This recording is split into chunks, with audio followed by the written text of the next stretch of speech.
Pero, ¿qué es Dune? Dune es conflicto. Dune es ambición. Arrepentimiento. Y para mí, personalmente, es un viaje. Esto lo vemos en la figura de Paul Atreides, un joven aristócrata heredero de una gran casa que, siendo muy joven, se ve envuelto en el peligroso juego de la política. Algunos verán a Paul como la víctima y otros como el causante de todo. Indirectamente, pero el causante al fin y al cabo. Dune narra en sus 4 primeros libros la historia de la Casa Atreides, una de las grandes casas nobles del Lancerant, el Senado Galáctico del Imperio de la Humanidad. El autor nos pone en la piel del heredero de la casa, Paul, hijo único del duque Leto Atreides, y de su concubina Bene Gesserit, Lady Jessica. Tras horas de lectura, sientes una gran afinidad con Paul, comprendes sus emociones, sus inseguridades, y ante todo, comprendes su compleja situación. Tras algunas horas más, empiezas a razonar por qué toma decisiones que, vistas de otra manera, son, como mínimo, moralmente cuestionables. Como algo completamente justificado por todo lo que ha sufrido el protagonista. Entiendes que su lucha es justa y que sus métodos son los adecuados. Pasan aún más horas y llegas al final del primer libro, extasiado por la tremenda obra maestra de la que has sido partícipe, satisfecho, a fin de cuentas. Hasta que, de repente, ves que aún quedan 5 libros. 5 libros escritos por Frank Herbert. Más otros tantos escritos por su hijo, Brian Herbert, en colaboración con un avesado escritor tal y como es Kevin Anderson.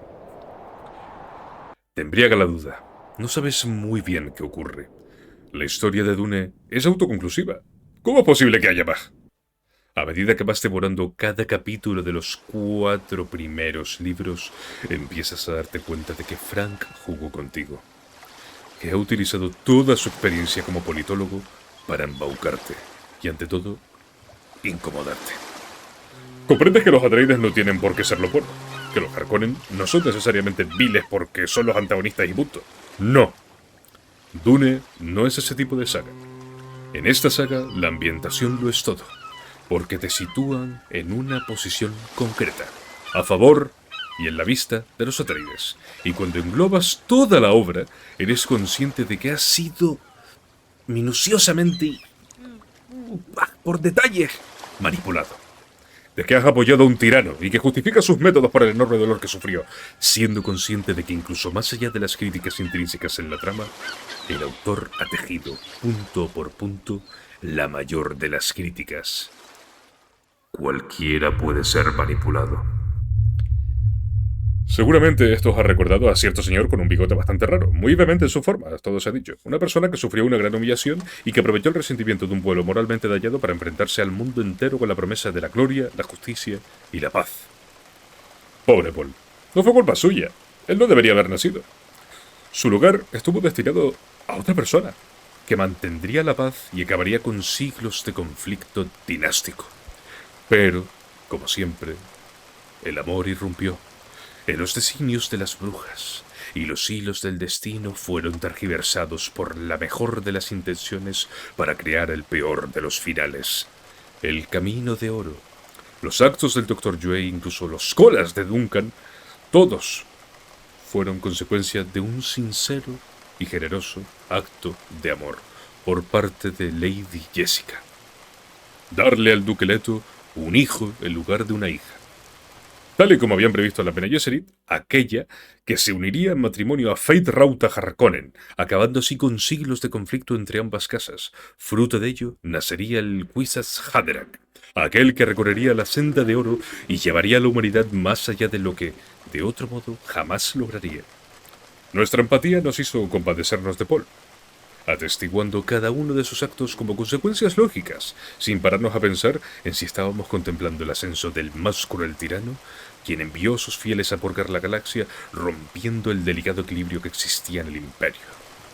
A día de hoy, me planteo si los Harkonnen son los villanos de una historia mal contada y los Correinos tan solo unos oportunistas que se aprovecharon del sufrimiento de una madre sedienta de sangre por el asesinato de su hijo. Desde los tiempos de la yihad valeriana hasta más allá del reinado del dios emperador, los Atreides tuvieron un lugar esencial en la historia. Mi pregunta es la siguiente: ¿para bien o para mal? Sacad vuestras propias conclusiones.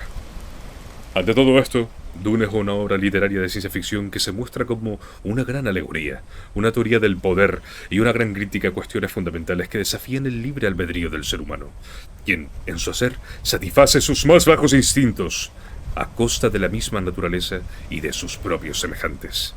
Dune no es solo una historia, Dune es un viaje, una experiencia, la travesía que recorrerás con Caronte por la laguna Estigia, aprendiendo y deconstruyendo ideas que considerabas esenciales en tu vida, comprendiendo que todo es susceptible de ser manipulable, entendiendo que la especie melange es solo un catalizador de la vanidad y la ambición humana, un vacuo deseo de alargar artificialmente la vida, creyendo puerilmente que así alcanzarán un estado superior, la ansiada iluminación, el nirvana. Cuando la realidad de esta triste historia es que cuanto más cercano a la divinidad te sientas, más alejado estarás de ella. Pues el Shai-Hulud no distingue entre corazones nobles o viles, tan solo prosigue su camino, imparable y sin descanso, porque la especie debe fluir, y cuando aquellos que se encuentran alienados en su hacer sean conscientes de su situación, por fin, amigos míos, el durmiente habrá despertado.